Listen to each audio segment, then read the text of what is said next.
Hi, how are you? I hope you're doing well. I'm doing fantastically good. In Kikuyu, there's a saying that goes, Nikore hede ya itheru na hede ya kahide meruka. Why am I saying this? It's because there'll be times when I'm goofing around on my page or in whatever I'm doing, either on social media, and there are times when I'll be bringing in some serious stuff. So I don't know when that will, when this, when I'm kahidi merokaing or when I'm itheroing or yani, I am not so sure when I'll be playing around, goofing around, and when I'm serious. But whatever inspiration I get, that's what I'll bring on to you. So I was reminded today about a time in my life when I had hit rock bottom. That was the time when I found myself in a bedsitter, a tiny bedsitter in Karatina, in Nyeri County, and I was sleeping on the floor. Where? So after I finished my diploma in social work, I had gone back to school, an old woman, I was already a mother. And it's at that time that my divorce came through. And so I had to start life all over. You know how you start life from, from college. That's where I was now. And so anything anything was good enough, and especially when I imagined that I was going to be by myself and I was going to be in my own house, and there was nobody going to be there to mess up with my emotions, mess up with my feelings, just being free, away from abuse. Man, for me anything would do. So I got a job in Karatina, but I could not afford to pay even a one-bedroom apartment. So I lived in an SQ.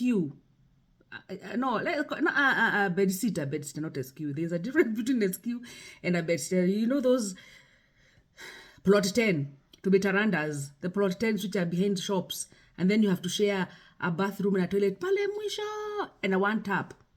Yeah, 2002 June. Now that's where I started. My father bought me some 2 plastic plates, and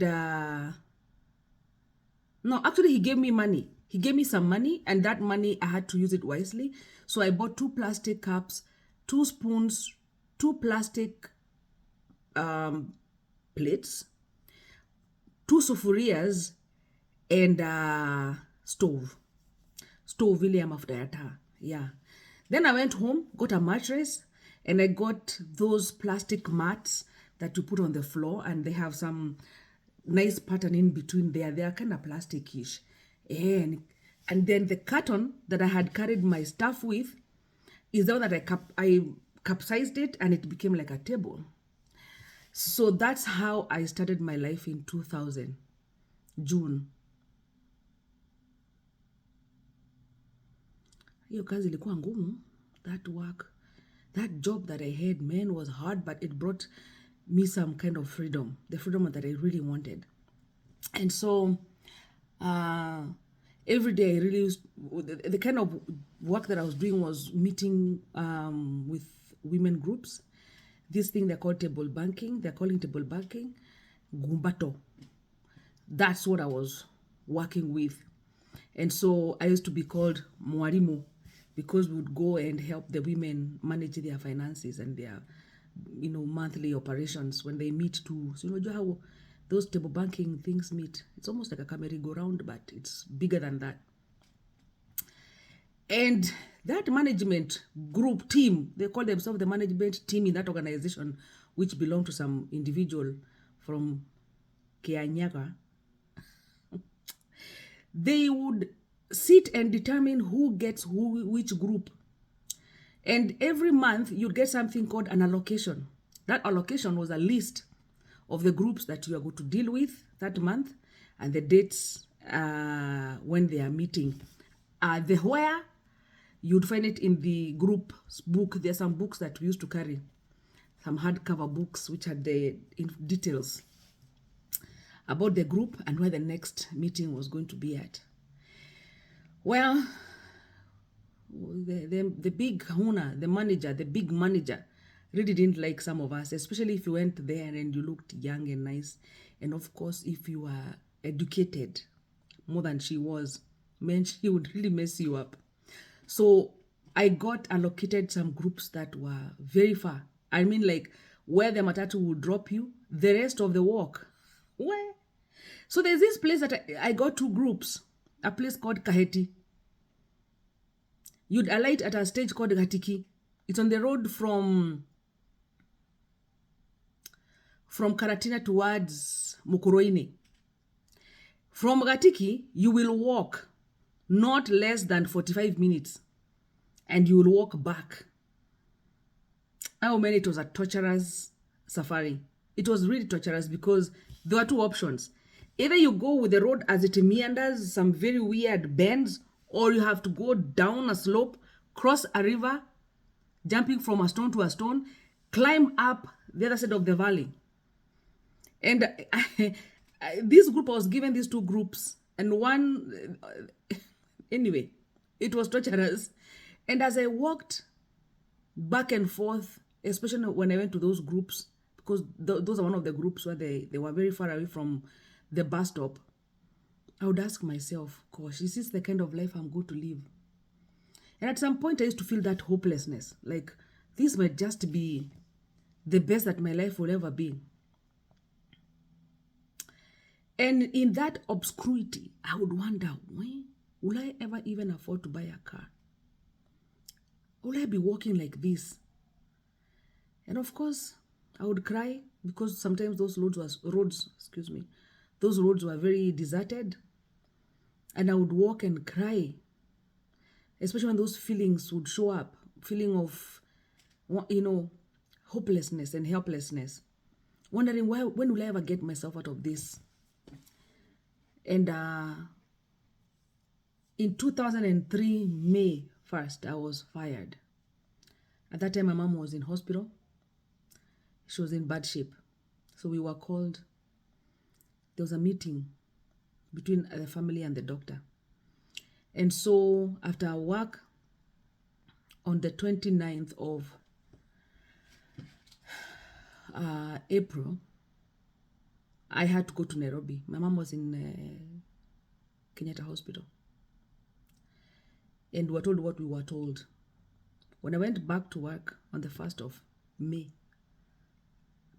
I was fired with using a green complimentary note slip. I still have it. And I was asked to give back the books. And I did. Then my mom passed away. What's happening? I just had my breakfast though. Sorry.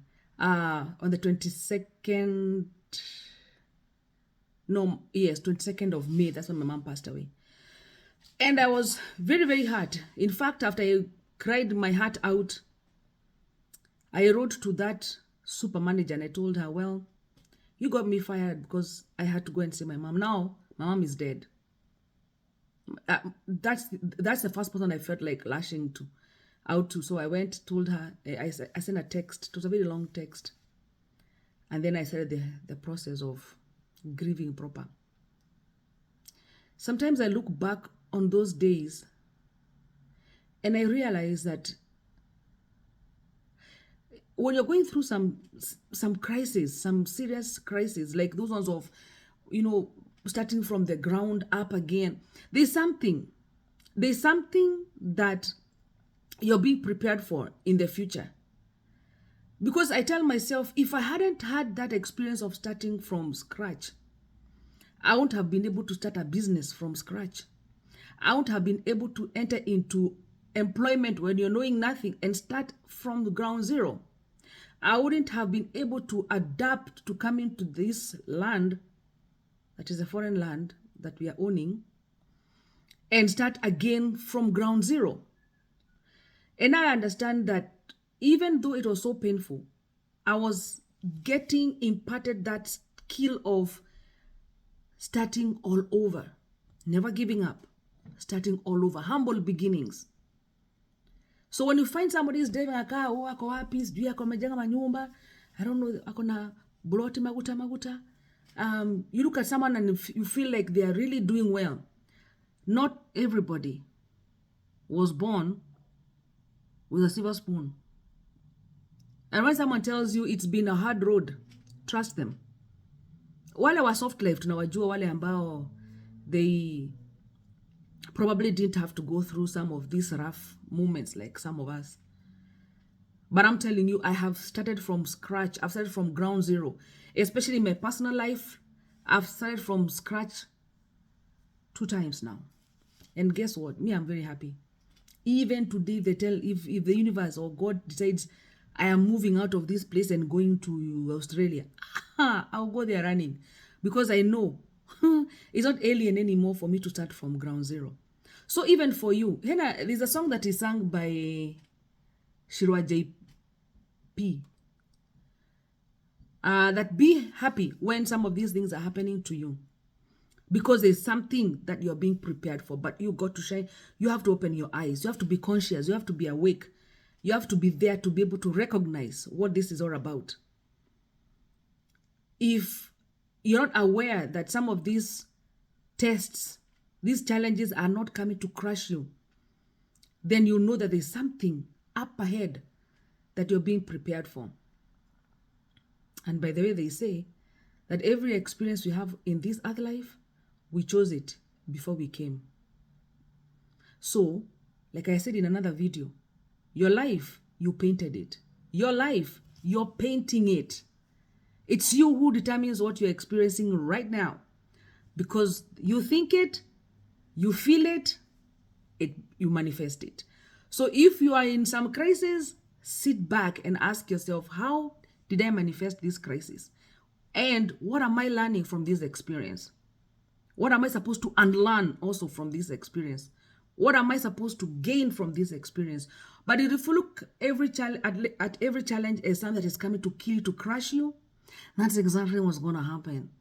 But if you sit back and say, okay, I probably thought this and I felt it and it happened. So take responsibility. And guess what? This too shall pass.